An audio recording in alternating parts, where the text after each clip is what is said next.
prayers and we will take one question to जिज्ञासा पूर्ण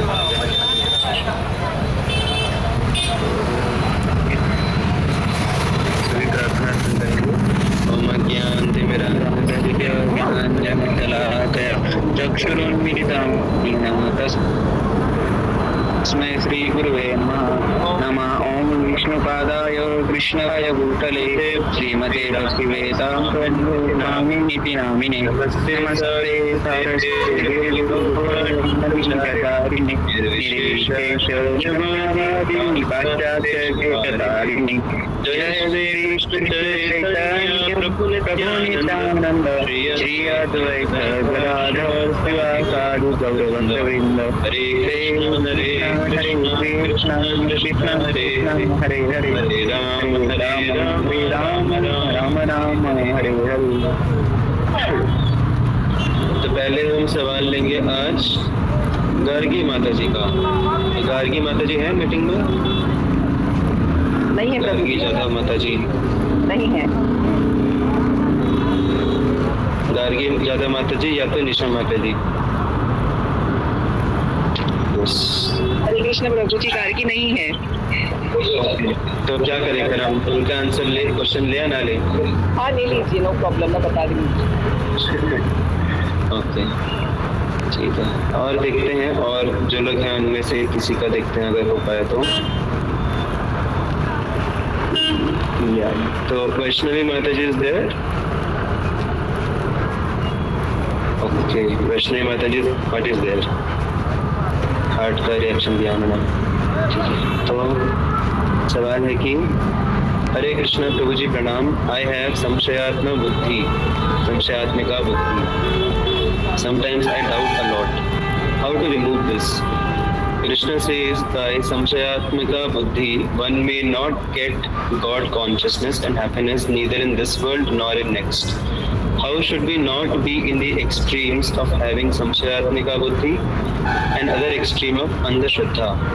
How do we know our question is actual or is it doubt given by mind? Prabhuji, I request you to throw some light on this to remove the darkness of ignorance in my heart. पहला सवाल ये है कि बहुत सारे संशय आते हैं, बहुत सारे डाउट्स आते हैं। ये कवर किया है क्या? अच्छा, मुझे याद ही नहीं है। ओके ठीक है, कवर किया है तो फिर ठीक है। फिर नेक्स्ट पार्ट देखते हैं। If someone says that seeing the universe in Krishna's mouth was hallucination, then how we can refute this? ये भी हुआ है क्या? Okay, so we will take this one. If someone says that seeing the universe in Krishna's mouth was a hallucination of Mother Yashoda, then how we can refute it? अभी देखिए, जिसको जो मानना है अभी हम रोक तो सकते नहीं हैं। जिसको जो मानना है वो मानने का उसको पूरा हक है। लेकिन जिस प्रकार से हमें कोई भी फील्ड में, कोई भी श्रेणी में अगर हमें ज्ञान चाहिए तो हम उस श्रेणी के पुस्तक के रेफरेंस पे हम ज्ञान लेते हैं। ऐसा नहीं कि हम बोलेंगे कि E equals to MC cube रहता है तो कोई भी कुछ भी बोल सकता है। लेकिन बुक्स में क्या लिखा है? E is equal to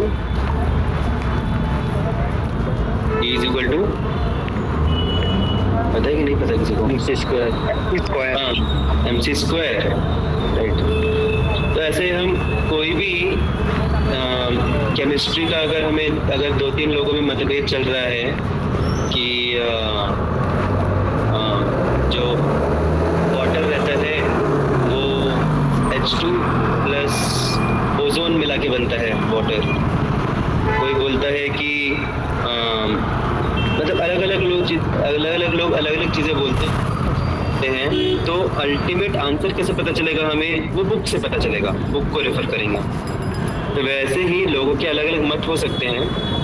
तो जब बात आती है आध्यात्मिक ज्ञान की, आध्यात्मिक विज्ञान की, तो इट्स वेरी सिंपल, हमें बुक्स को रेफर करना है। तो आध्यात्मिक पुस्तकों में लिखा है, आध्यात्मिक विज्ञान की पुस्तक में लिखा है कि जब कृष्ण ने अपना मुंह खोला तो यशोदा मैया को पूरा ब्रह्मांड दिखा। तो क्योंकि शास्त्र में लिखा है इसलिए हम उसको मानते हैं। As simple as that. Is that okay माता जी। तो सिंपल सा इसका आंसर है, आप उनको बोलना कि शास्त्र में लिखा है, तो वो बोलेंगे अरे शास्त्र वास्त्र का तो मैं नहीं मानता। तो फिर उसको बोलने का कि तुम जब दूसरे विज्ञान की श्रेणी में अगर तुम ज्ञान लेते हो तो तुम अल्टीमेटली बुक्स से लेते हो ना, तो जब उसमें बुक्स को रेफर करते हो तो इसमें बुक्स को रेफर करने में क्या प्रॉब्लम है तुमको? Like that we should tell to them. और अगर कोई बोले कि ये शास्त्र वगैरह तो किसी मानव ने लिख दिए हैं, किसी इंसान ने लिखे हैं, तो उनको पूछने का कि ये तुम्हारा जो केमिस्ट्री, फिजिक्स, बायोलॉजी का जो बुक्स है वो कोई भगवान आके लिखे हैं क्या? वो भी तो इंसान ने लिखा है ना, और वो तो किसी साधारण इंसान ने लिखा है। और जब आप उसकी बात को मानने को तैयार हो, सिर्फ आप इसको रिफ्यूट, आप उसको नहीं क्या बोलते हैं, रिजेक्ट नहीं कर रहे जस्ट बिकॉज वो किसी ह्यूमन ने लिखा है, तो फिर आप शास्त्रों को रिजेक्ट क्यों कर सकते हो यही बोल के कि वो ह्यूमन ने लिखा है? ये कोई लॉजिक हुआ क्या? वैसे अगर देखा जाए तो असल बात तो ये है कि शास्त्रों की ह्यूमन ने नहीं लिखा है, भगवान ने दिए शास्त्र। और पहली बात तो भगवान ने दिए हैं, दूसरी बात उसको किसी ऐरे गहरे व्यक्ति ने ये कंपाइल नहीं किया, वेदव्यास जी ने कंपाइल किया, जो बहुत बड़े महात्मा पुरुष थे, अल्टीमेटली भगवान के अवतार थे। और तीसरी बात, अगर कोई बोलता भी है कि मनुष्य ने लिखा है, तो कम से कम वो साधारण जो हमारे जिन लोगों ने हमारी बुक्स लिखी हैं, एकेडमिक बुक्स, उनसे तो काफ़ी अच्छा ही लाइफस्टाइल था वेदव्यास जी का, उनसे तो काफ़ी शुद्ध जीवन जी रहे थे वो, बिना पैसे के उन्होंने लिखा।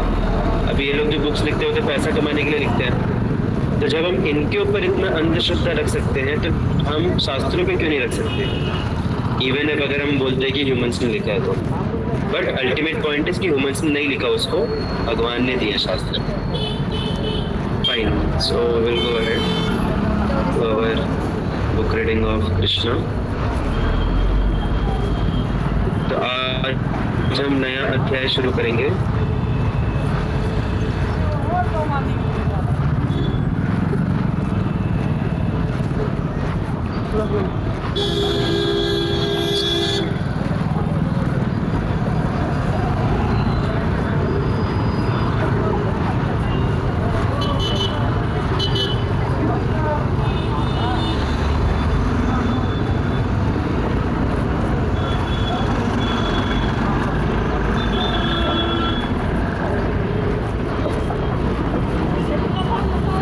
कुछ अगर नए लोग ज्वाइन किए हैं आज का सेशन, तो उनकी जानकारी के लिए बताना चाहूँगा मैं कि हम लोग हफ्ते में जितने भी वीकडेज हैं उसमें हम भगवत गीता के अलग अलग श्लोक जो रहते हैं उनको हम समझने का प्रयास करते हैं। प्रतिदिन एक श्लोक लेते हैं, और वीकेंड्स में सैटरडे संडे में हम जिन्होंने भगवत गीता बोली है, जो व्यक्ति हैं जिन्होंने भगवत गीता बोली, जो परम पूर्ण पुरुषोत्तम भगवान है श्री कृष्ण, उनको समझने का प्रयास करते हैं, उनसे एक हमारा संबंध स्थापित हो, इसलिए उनके बारे में हम डायरेक्टली सुनते हैं। तो पूरे वीकडेज में हम भगवान के कथन सुनते हैं और वीकेंड्स में हम भगवान के बारे में सुनते हैं।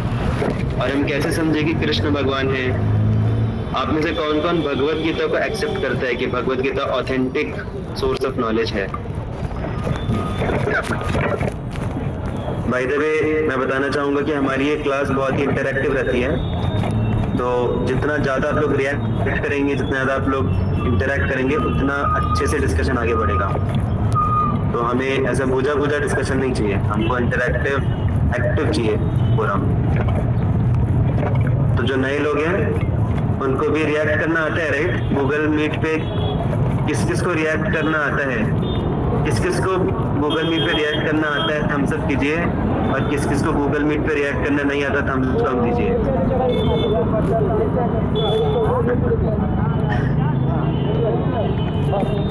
बस क्यों रहे सभी? समझ गया मैं क्यों हंस रहा? ठीक है, तो आज हम नया चैप्टर स्टार्ट करने वाले हैं, और नए चैप्टर का नाम है डिस्क्रिप्शन ऑफ ऑटम। बहुत ही सुंदर ये चैप्टर है, और ये जो किताब जिसमें से हम पढ़ रहे हैं, ये किताब श्रीमद् भागवत महापुराण जो है उसके 10वां स्कंद, जिसमें भगवान कृष्ण की डायरेक्ट लीलाएं आती हैं, बहुत प्रामाणिक रूप से बताई जाती हैं, तो उस 10वें स्कंद का ये समरी है इस पुस्तक में।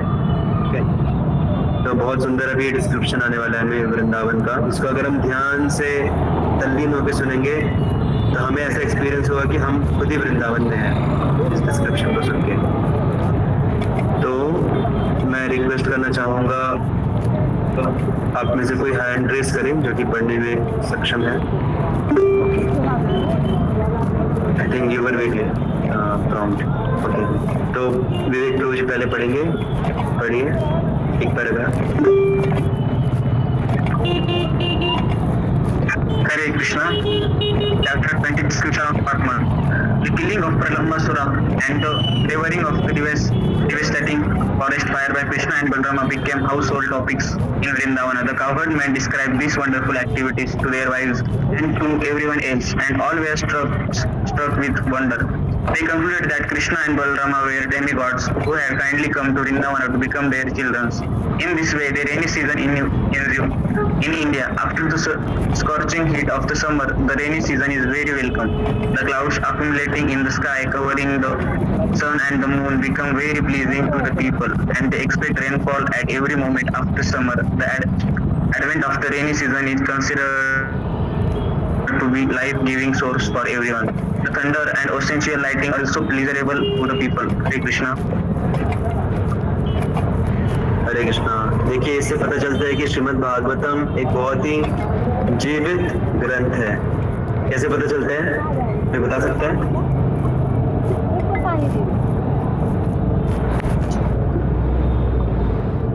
कोई गेस कर सकते हैं?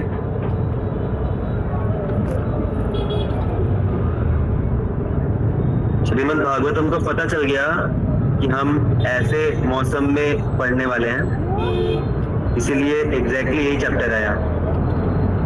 Right, it's such a perfect timing ना, कि अभी जैसा मौसम चल रहा है वही मौसम यहाँ पे वृंदावन में भी चल रहा है।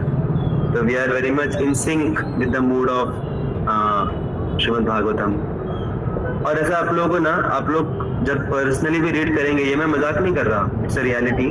कई बार आपको ऐसा एक्सपीरियंस होगा कि हम जो पढ़ रहे हैं वो हमारे जीवन में जो चल रहा है उससे बहुत ज्यादा रिलेट करता है। It's a reality.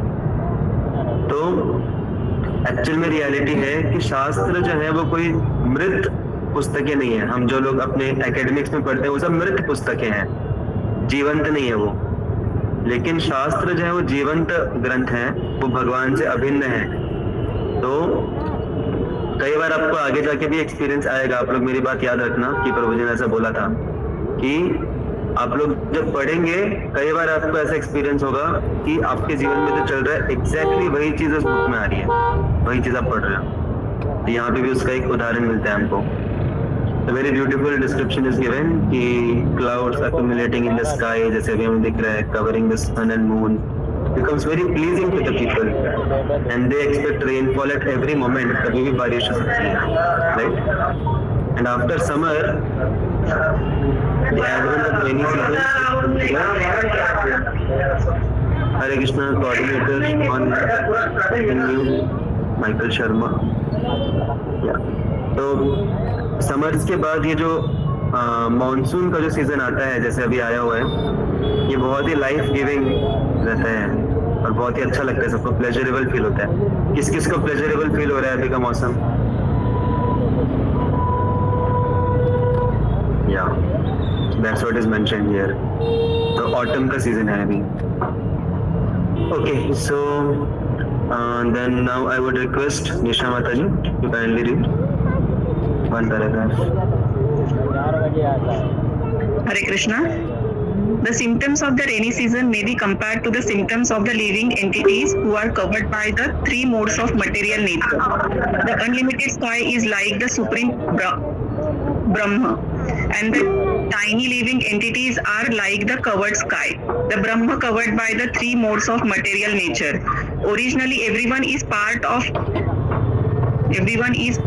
parcel of Brahma. The supreme Brahma or the unlimited sky can never be covered by a cloud, but a portion of it can be covered.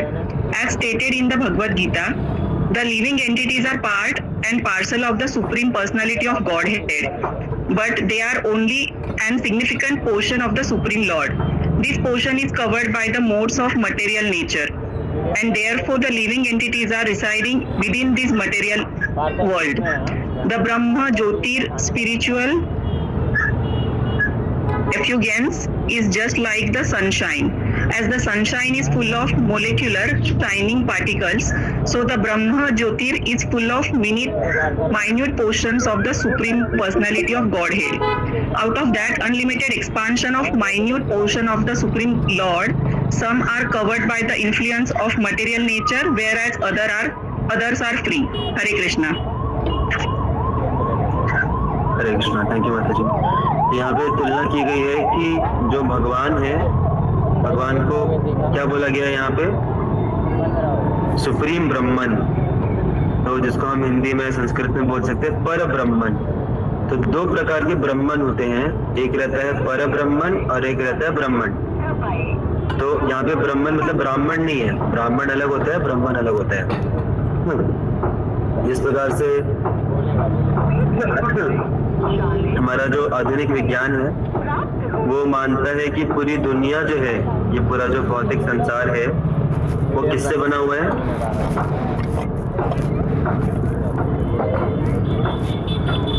पूरा भौतिक संसार किसका बना हुआ है? एलिमेंट्री पार्टिकल क्या है? Right, atoms. और अभी आज मॉडर्न साइंस बोलती है कि स्ट्रिंग्स का बना हुआ है। आप में से किसी ने सुना स्ट्रिंग थियरी कि पूरी दुनिया स्ट्रिंग्स की बनी हुई है और वो स्ट्रिंग्स अलग अलग मोड्स में वाइब्रेट करते हैं, उससे हमें अलग अलग पार्टिकल्स हमें फील होते हैं, वैसे कि अलग अलग पार्टिकल्स। तो जिस प्रकार से मॉडर्न साइंस स्ट्रिंग्स को एक्सेप्ट करती है as the basic block of entire creation, उसी प्रकार से हमारे जो शास्त्र हैं वो एक्सेप्ट करते हैं ब्रह्मन को। और ब्रह्मन जो है उसका ये पूरा दुनिया बना हुआ है, इवन एंटायर एग्जिस्टेंस पूरा ब्रह्मन का बना हुआ है। और ये जो ब्रह्मन है ये भगवान का ऑरा है। भगवान से हम सभी का कुछ ऑरा रहता है, उसी प्रकार से भगवान का जो ऑरा है, ऑरा पता है ना सभी को, हम अपने आधुनिक लैंग्वेज में हम वाइब्स बोल सकते हैं। हर एक व्यक्ति के वाइब्स रहते हैं कुछ। तो वैसे भगवान के जो वाइब्स हैं, vibes is not the actual proper appropriate word for this, but aura is the appropriate word. भगवान का जो तेज निकलता है उनके शरीर से, वो तेज है ये ब्रह्मन। तो अल्टीमेटली सुप्रीम पर ब्रह्मन हुए भगवान, और उनका जो ये ब्रह्मन तेज है वो हुआ ब्रह्मन, और उनके तेज से पूरी दुनिया बनी हुई है। तो उस तेज को अगर हम माइक्रोस्कोप के अंदर देखेंगे, एक बहुत ही फाइन ट्यून माइक्रोस्कोप है, तो हमको देखिएगा कि उस तेज के अंदर भी छोटे छोटे कण हैं। ओके, और वो जो छोटे छोटे कण हैं वो अलग अलग जीवात्मा है।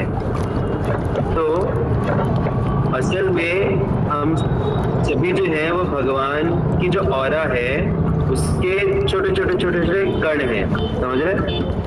तो इस प्रकार से सारे कणों को मिला के ब्रह्म ज्योति बनती है। तो that's how we are part and parcel of Krishna. हम भगवान के अंश हैं, भगवान के तेज के कण के रूप में। वही चीज यहाँ पे बताई गई है। तो अभी ये जो भगवान के तेज के कण हैं, बेसिकली अभी जीवात्मा जब मुक्त स्थिति में जाता है, इस संसार से परे जब उसको मुक्ति मिलती है, तो उसके पास दो ऑप्शन रहते हैं। एक ऑप्शन रहता है कि वो हमेशा के लिए भगवान के कर्ण के रूप में एग्जिस्ट करे ब्रह्मन में, ब्रह्म ज्योति में, या फिर वो वैकुंठ धाम में जाके भगवान के साथ निजी लीला करे।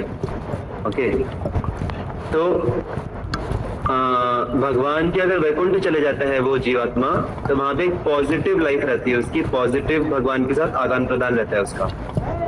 और अगर वो चाहता है कि नहीं, मुझे कुछ आदान प्रदान नहीं चाहिए, मुझे सिर्फ मुक्ति चाहिए, तो फिर ऐसा जो जीवात्मा रहता है वो इस ऑरा के रूप में बेसिकली वैकुंठ धाम और हमारा जो ये भौतिक संसार है उसके बीच का जो स्पेस है, उसके बीच के जो स्पेस में पूरा ऑरा फैला हुआ है, उसमें अनलिमिटेड जीवात्मा सस्पेंडेड फॉर्म में है, जस्ट नॉट एग्जिस्ट कर रहे हैं वो एज पार्टिकल्स। तो उस प्रकार से जो लोग मुक्ति की कामना करते हैं कि हमें मोक्ष चाहिए, हमको शांति शांति शांति चाहिए, तो ऐसे लोग भौतिक संसार से बाहर निकल के ऐसे सस्पेंडेड फॉर्म में एग्जिस्ट करने लग जाते हैं। और जो लोग भक्ति करते हैं, जिनको वैकुंठ धाम में जाने की इच्छा रहती है, वो ऐसे बीच के स्पेस में सस्पेंडेड नहीं रहते, वो वैकुंठ धाम में जाके वहां पे भगवान के साथ एक एक्टिव आदान प्रदान करते हैं। तो भाई यहाँ पे कंपैरिजन दिया हुआ है। तो किसी को कुछ सवाल है जो भी हमने डिस्कस किया उसके ऊपर? थोड़ा टेक्निकल था, तो अगर किसी को कुछ सवाल है तो पूछ सकते हैं, नहीं तो हम आगे बढ़ेंगे और थोड़ी देर।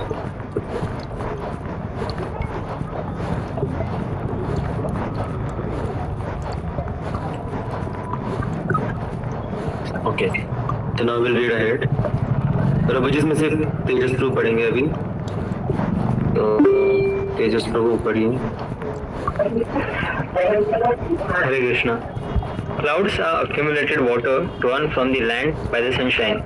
Continually for 8 months the sun evaporates all kind of water from the surface of the globe, and this water is accumulated in the shape of clouds, which are distributed as water when there is need.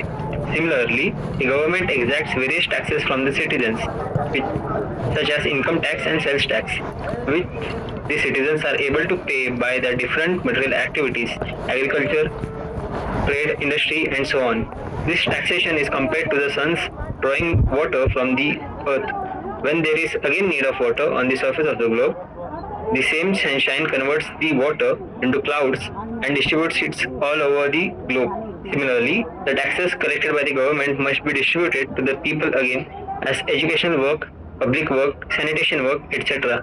This is very essential for a good government.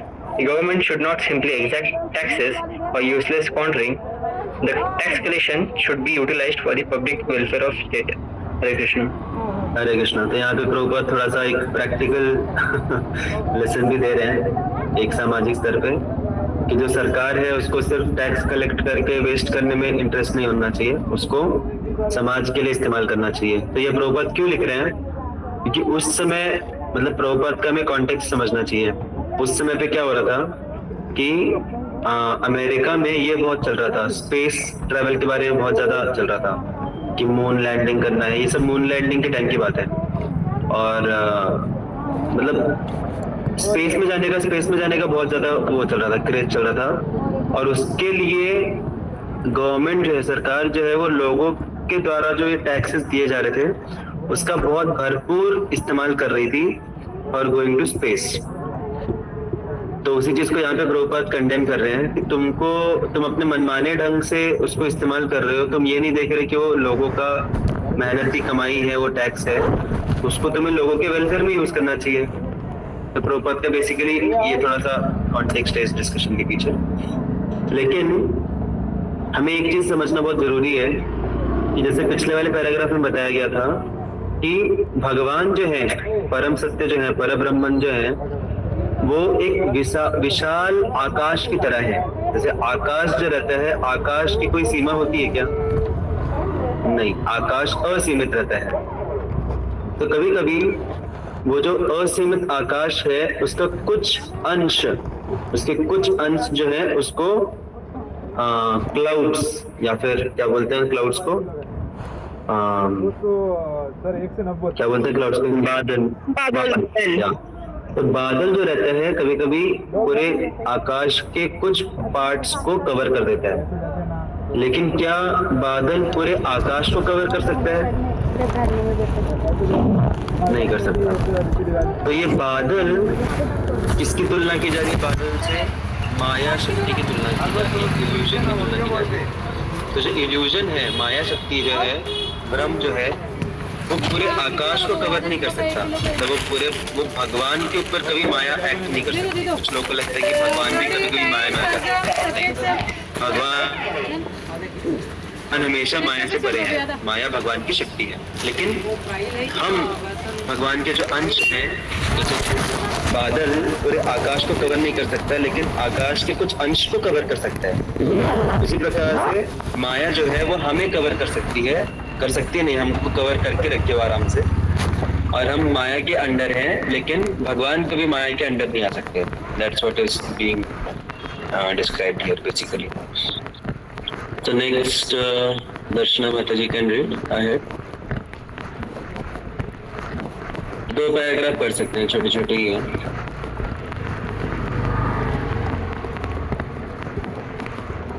हरे कृष्णा. दर्शना माताजी are there?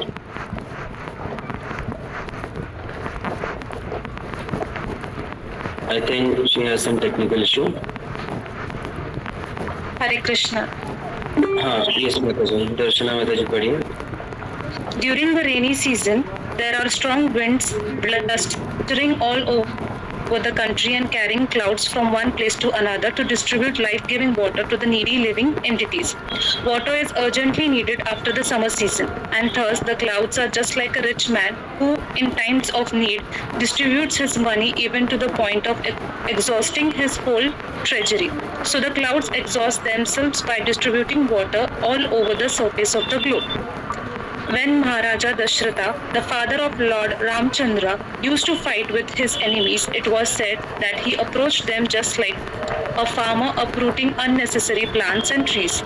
And when there was a need of giving charity, he used to distribute money exactly as the cloud distributes rain. The distribution of rain by clouds is so symptomous that it is compared to the distribution of wealth by a great munificent person. The clouds downpour is so profuse that the rains even fall on rocks and hills and on the oceans and seas. Where there is no need for the water, the clouds resembles a charitable person who opens his treasury for distribution and who does not discriminate whether the charity is needed or not. He gives his charity open-handedly. Hare Krishna. Hare Krishna. Thank you माता जी.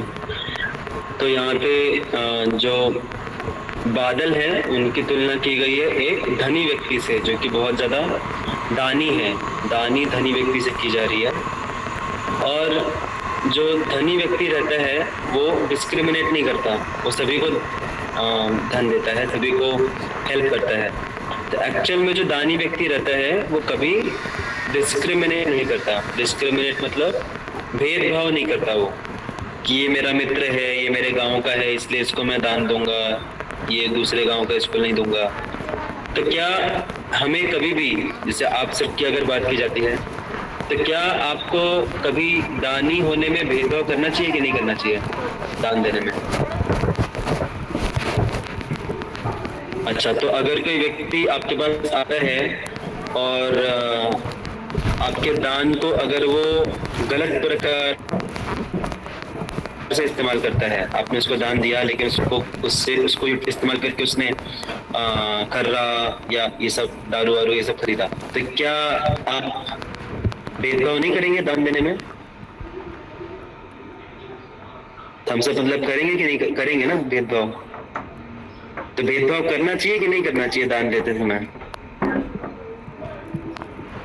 लेकिन प्रभुपाद तो बोल रहे हैं कि धनी व्यक्ति दान देने में भेदभाव नहीं करता. तो प्रभुपाद गलत बोल रहे हैं कि यहाँ पे? तो भेदभाव करना नहीं करना, भेदभाव नहीं करना चाहिए मतलब ना. हम धनी नहीं है. ये क्या बात हुई? ये कोई पॉइंट नहीं हुआ. बेसिकली पॉइंट ये है कि दान देते समय भेदभाव करना चाहिए कि नहीं करना चाहिए? भेदभाव करना चाहिए. लेकिन प्रभुपाद तो बोल रहे नहीं करना चाहिए. तो प्रभुपाद गलत बोल रहे हैं, मतलब प्रभुपाद गलत बोल रहे हैं ना.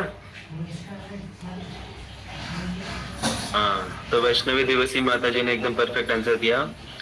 हमें कभी भी दान देते समय भेदभाव नहीं करना चाहिए. हमें सबको दान देना चाहिए, लेकिन दान कौन सा देना है इसमें भेदभाव करना चाहिए. हमें ऐसी चीज दान में देनी चाहिए लोगों को जो उनके जरूरत में काम आए और जो जिसको मिसयूज ना कर पाए. लेकिन दान हमेशा हमें देना चाहिए, जितना हो सके हमें दान देना चाहिए. क्योंकि जब हम दान देते हैं लोगों को तो हमारा अहंकार कम होता है, हमारी आसक्ति कम होती है, हमें लोगों की दुआएं मिलती हैं और अल्टीमेटली भगवान की भी कृपा मिलती है. तो दान देना कभी नुकसानदायक नहीं रहता. ऑफ कोर्स हमें अपना लिमिट समझ के दान देना चाहिए, लेकिन दान हम कभी भी किसी को भी दे सकते हैं. जरूरी नहीं है कि पैसा ही दान देना है. हम किसी को पानी पिला सकते हैं, किसी को कुछ खाने की चीज दे सकते हैं, किसी को कुछ कपड़ा दे सकते हैं। तो दान देने से क्या है ना, हमारा हृदय थोड़ा कोमल बनता है और कोमल हृदय से भक्ति करना काफी आसान रहता है और हमारी आसक्ति भी कम होती है चीजों में। एक गिविंग का नेचर आता है, राइट। इस पूरी दुनिया में हर एक व्यक्ति लेना बैंक है, लेना बैंक पता है कि जैसे लेना चाहते हैं, तो जब हम थोड़ा देना शुरू करते हैं तो हम देना बैंक बनते हैं। फिर देना बैंक मतलब हमें देने का जो आनंद है, लोगों की सेवा करने का जो आनंद है, वो हमें प्राप्त होता है कुछ हद तक, and that is a higher level of happiness. तो आप में से किस किस ने एक्सपीरियंस किया है कि अगर हम किसी को कुछ देते हैं तो एक अंदर से खुशी मिलती है देने में किसी को, राइट। किसी को गिफ्ट दे दिया, किसी फ्रेंड को, फैमिली मेंबर को, एक दान दे दिया, तो अंदर से खुशी होती है कि कुछ तो अच्छा किया हमने, अच्छा फीलिंग आता है अंदर से। तो that is a very good thing. तो वो जो आनंद है वो हमें प्राप्त करना चाहिए दान देके। लेकिन दान कैसा देना है उसमें हमें डिस्क्रिमिनेट करना चाहिए, उसमें भेदभाव करना चाहिए। अगर हमको क्लियर नहीं है कि सामने वाला किस प्रकार से इस्तेमाल करेगा, तो जरूरी नहीं कि हम पैसा दें उसको, हम उसको प्रसाद दे सकते हैं, खाद्य पदार्थ दे सकते हैं। तो हम ऐसी चीजें देनी चाहिए जो कि सामने वाला मिसयूज ना कर पाए। That's what we should be careful about. So we'll stop here. It's already 6:35. Thank you so much for your very loving participation in the discussion. Hare Krishna. Shrimad Bhagavat Mahapuran की जय जय श्रील प्रभुपाद की जय। हरे कृष्णा हरे कृष्णा हरे कृष्णा हरे हरे, हरे राम राम राम हरे हरे, हरे कृष्ण। हरे कृष्ण प्रभु जी।